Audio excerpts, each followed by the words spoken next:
Hey everyone, me Kevin here. By this point, you've probably already heard the great news about the 94.5% potential efficacy of Moderna's vaccine against the coronavirus. But in this video, I want to talk about something that Dr. Scott Gottlieb just said that actually helps me with some concerns that I talked about last week about vaccinations. Then I'm going to talk about some specific stocks that I'm looking at right now. So let's go ahead and talk about those, starting right after I mentioned that you should always get your 3 free stocks with Webull. Check out the links down below for the amazing courses, and of course, get your life insurance in as little as 5 minutes. All right, folks, let's get started. So first, last week I made a video and mentioned that the Pfizer vaccine was obviously very exciting, 90+% effective. Shortly after that, Russia came out and said, hey, well, ours is 92% effective. Great, because we just had another drug that came out and said, yeah, well, we're 94.5% effective. So we've got this war of micro percentage differences going on here, but either way, all of these percentages seem great for humanity. But last week, I posted a video discussing a Bloomberg research report, which was based on multiple interviews between doctors and scientists and university directives, suggesting, hey, here's the thing.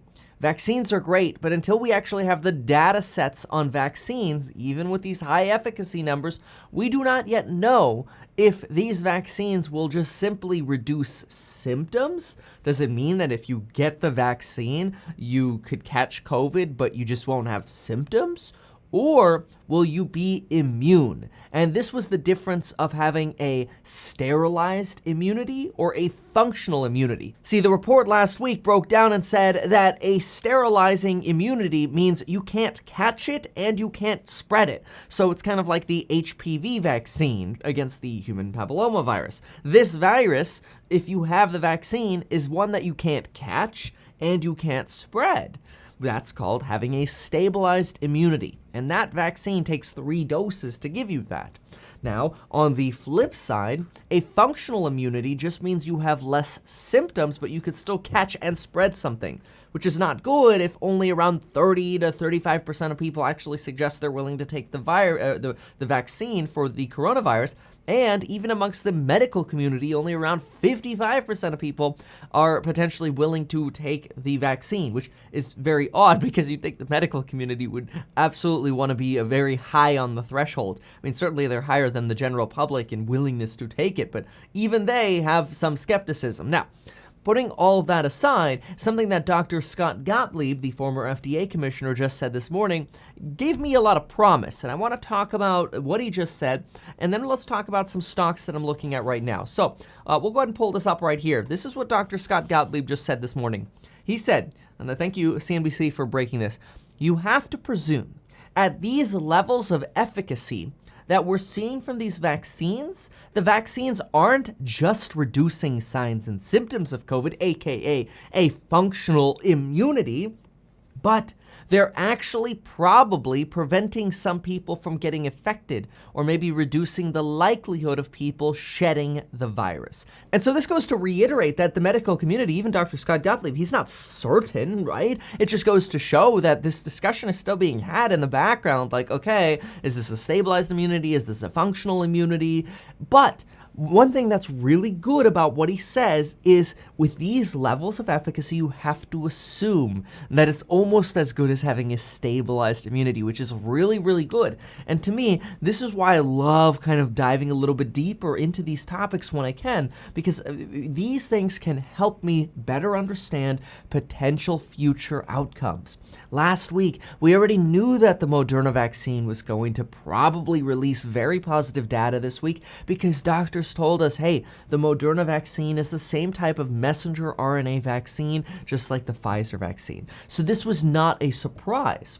But this detailed extra information that doctors are presuming because of this high level of efficacy that these vaccines will actually be very likely to be stabilized immunity drugs, very, very good.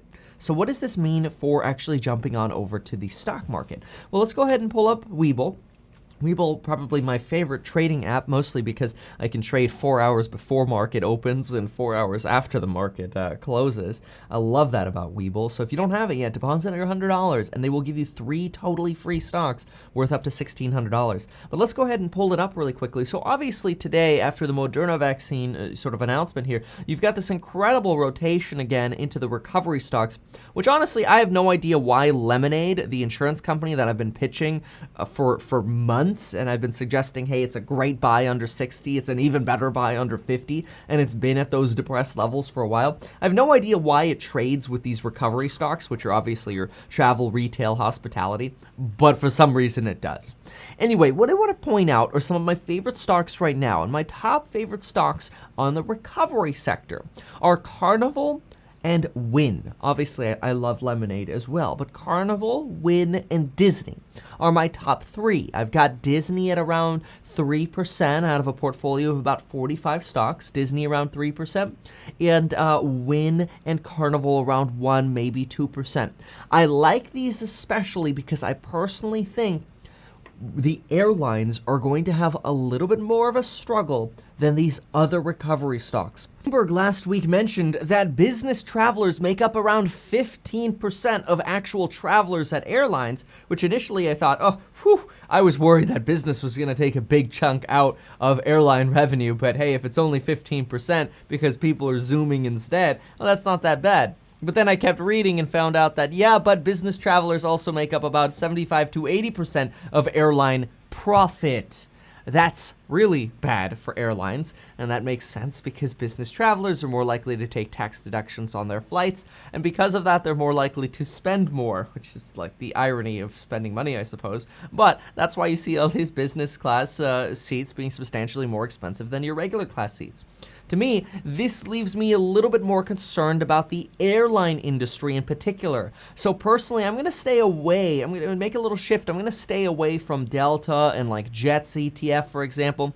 Instead, I'm going to focus more on the sort of domestic travel region for now, and that's going to be that Carnival, the Wynn, and the Disney. Disney most particularly because it gives me that balance between streaming and recovery. I much prefer that kind of balance over just being strong in these indebted companies now. Because keep in mind, we got another 6 months of this pandemic to go through, and the only reason companies like Carnival are still alive is because they continue to raise very expensive debt. Okay, let's jump on back over to the chart and mention one more thing. Here's one more thing that I want to say about stocks.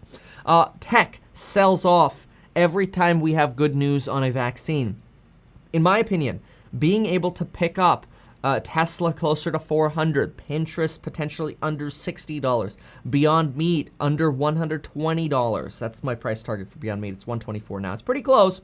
And some of these other tech companies at a bit of a discount is an opportunity on days when the recovery stocks skyrocket. The reason it's an opportunity is usually when you have recovery stocks doing really well, people are taking money out of tech and they're putting it into the recovery stocks.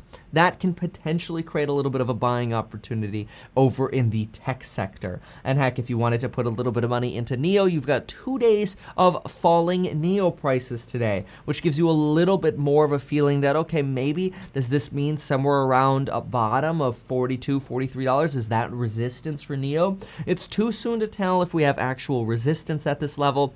I certainly, though, would rather buy NEO on a red day than I would buy it when it was skyrocketing up to $55 a share and going crazy. Now, NEO is substantially above my original buy targets of $24 to $25. I thought this was a $42 stock, $40 to $42 stock 2 years from now.